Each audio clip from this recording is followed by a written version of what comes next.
Explanation of the supernova analogy for the Big Bang context. Black star theory on science forums. CPU 68's posts on the science forums develop a black star model in which cosmic objects form a sequence from white dwarfs up to massive condensates of subquark-based gravitons. In this framework, what we call a black hole is actually a black star, whose surface coincides with its Schwarzschild radius and which may harbor tunnels leading to distant, planet-sized remnants.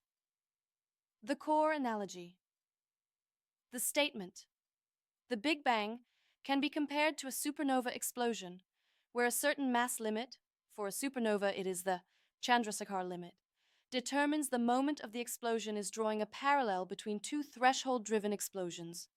In stellar physics, a white dwarf accretes mass until it reaches the Chandrasekhar limit, approximately 1.4 solar masses.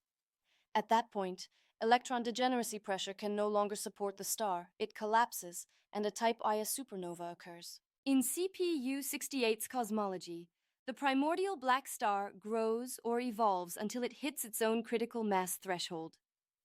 Crossing that threshold triggers a catastrophic release of energy, an event identified with the Big Bang itself.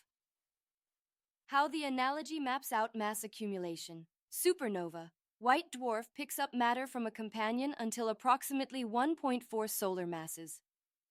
Big Bang model.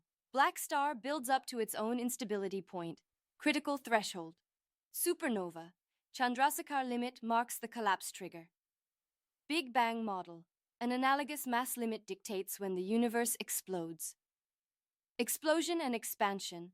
Supernova. Rapid nuclear burning ejects stellar layers outward at high speeds. Big Bang model. The black star's collapse releases energy, driving universal expansion. Aftermath. Supernova. Leaves behind a neutron star or black hole remnant and expanding debris.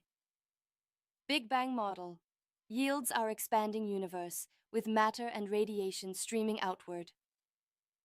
Broader implications. Rejecting a point singularity CPU 68 insists that the universe began not from an infinitesimal point, but from a finite, roughly 4-inch object that underwent a supernova-like event. This removes the need for an inflationary epoch in his view. Unified stellar sequence. By framing the Big Bang as the terminal explosion of the largest member in a continuous stellar sequence, the model seeks to place cosmic origin on the same footing as other astrophysical phenomena. Testable predictions. Although the theory is speculative, one could look for observational signatures distinguishing a black star explosion from standard inflationary predictions, such as non-Gaussian relics or specific high-energy transients. This analogy emphasizes a mass-triggered detonation as the driving mechanism behind the Big Bang, directly borrowing the well-understood Chandrasekhar limit process from stellar astrophysics to reimagine the universe's birth.